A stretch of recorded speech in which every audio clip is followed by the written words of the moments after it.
This is a song actually I wrote when the earthquake happened, and thinking about Haiti and ongoing justice and the ongoing work we all have to do in order to practice freedom and to practice liberation. That we actually can't just arrive there, but it's always ongoing. We always have to work for it. How many times do we get to cry out free? How many times do we get to cry out freedom? How many times do we get for fight for liberation? We said over and over and over, over and over and over again. Thank you everyone for coming. My name is Moira Duvernay. I'm an attorney here in the Bay Area. I've been working in Haiti for the last 12 years in education and human rights. And I just got back from Haiti on Tuesday night.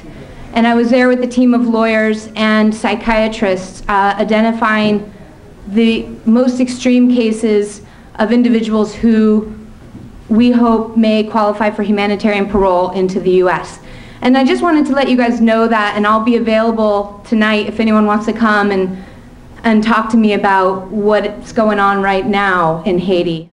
You know, one of the things that those of us who've been working on Haiti for a long time have to deal with is the amount of misinformation that comes out about Haiti. And you'll probably be hearing things from us tonight that just don't at all gel with what you've been reading in the newspapers and what you've been getting from CNN.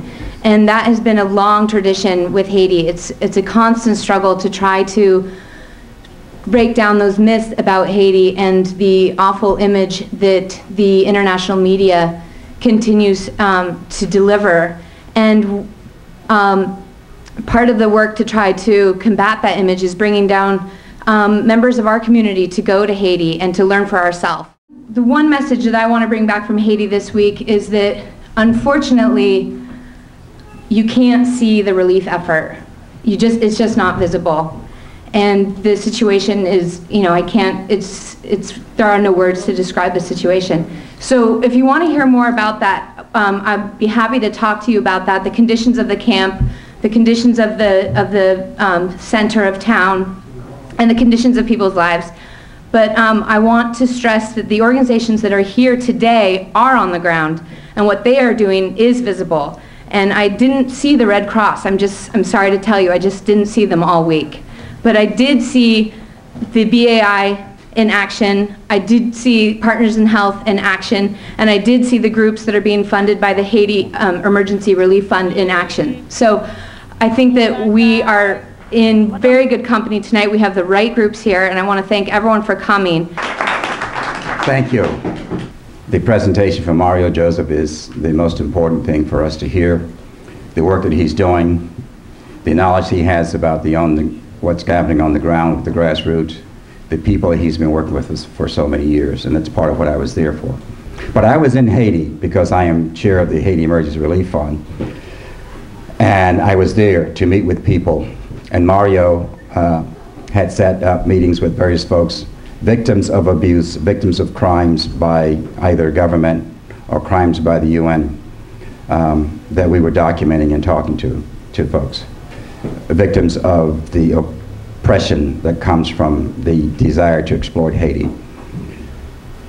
And we met at Mario's office, and this, you know, people who do this kind of work, and there's so many people here are, Mario's place is just a wonderful place for me to see. It's this building where there is a large patio that's full of people who are coming, who are looking for legal advice and help, who are organizers, who are grassroots organizers. It's this wonderful place where people come together to engage in communication with each other, to look for political support, to look for legal help, to get advice, and to work with people and other community organizations. It's the kind of law office that we should all, that I certainly would aspire to have if I could have that kind of connection with the political movement, the movement that's fighting for change, that's fighting for the rights of people in such a basic way. And that is where I spent the week sleeping in the driveway in my tent. And I was very, very grateful to be at such a wonderful location, right in the heart of Port-au-Prince, right next to one of the biggest sheep camps, which is really the plaza in front of that National Palace. That beautiful building that you've seen on the news is completely flattened. That is really the heart of the population, is sleeping there. And they do not have tents, and they are not receiving food vouchers, and they are not receiving security by the police or the UN. And we were meeting with people living in these camps, especially women's groups. And unfortunately, we're learning that a new problem is the occurrence of sexual assault in the tent camps, where women are very vulnerable, and they've sought out the police and sought out the UN, and they have not provided protection. And where they're coming and where they're organizing is at the BAI. That is where their safe sanctuary is right now. And they're coming together and they're making a plan, and with your support, we will be able to support them to have protection, to seek out a protected area where the women can organize together and really, take care of one another, because there aren't people, the people who are eating right now are eating because their neighbors are sharing with them. They're not receiving aid from international groups. I met one family who had a voucher that they were able to receive food on February 14th.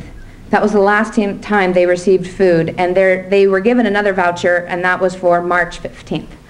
So that's how often, even if you're lucky to get that voucher, that you're actually getting food. It's just an honor to be part of an occasion that features Mario Joseph and Walter Riley. And you just met Walter Riley. I've been a long-time admirer of his, and especially of the work that he's done, and a deep admirer of the Institute for Justice and Democracy in Haiti and their Haiti sister organization, the BAI, of which Mario is the lead attorney. Mario has a huge reputation in Haiti and out, enormously respected attorney, and he is, so I'm kind of introducing him. No, he doesn't get to speak yet. I don't mean to steal Moira's thunder. She can repeat it and say many other wonderful things about him. But Mario is the most respected human rights attorney in Haiti, so to have him here is just a tremendous honor. And his practice is not much different than the practice of some of the attorneys here, I think, which is a combination of civil rights and criminal defense. And when the political situation is that people are being arbitrarily detained, their only representation is Mario. And he's a public defender with no state support. So it's a real honor to have him here tonight. And I can tell you that it was a nerve-wracking, very nerve-wracking 48 hours, maybe even 72 hours before we got the message from Mario that he was okay. So here he is.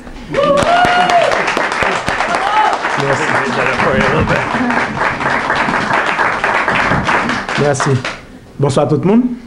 Good evening, everyone. Et son bon plaisir pour moi pour la soirée et pour moi grand pile monde qui campé pour Haïti. Là ça m'a dit Haïti pas mourir. It's a real pleasure for me to see everyone here standing up for Haiti. It's in seeing this that I know that Haiti will not die. Et moi ti senti à soirée moi payer une dette. Because there were a husband and wife who are here tonight who were in Haiti helping us document abuses in Haiti, and when the earthquake hit, I didn't know if I would see them again, and here I am seeing them again tonight, so I really feel like I'm here to pay them a debt of gratitude. Et gen pile monde qui seulement contrôlé. Everyone talks about the earthquake that hit on January 12th, and it's true, there was a real earthquake that occurred that day, but in reality in Haiti there have been many, many earthquakes. Although I'm happy to see that finally people are paying attention to what's going on in Haiti after the earthquake of January 12th, there has been many, many earthquakes in Haiti's history in the form of 32 coups d'etats that have happened over our history, and many people who died during those coups d'etats. It's true that many people died during the earthquake, but people have been dying in Haiti for a long time. It's connected to these coups d'etats and to the relation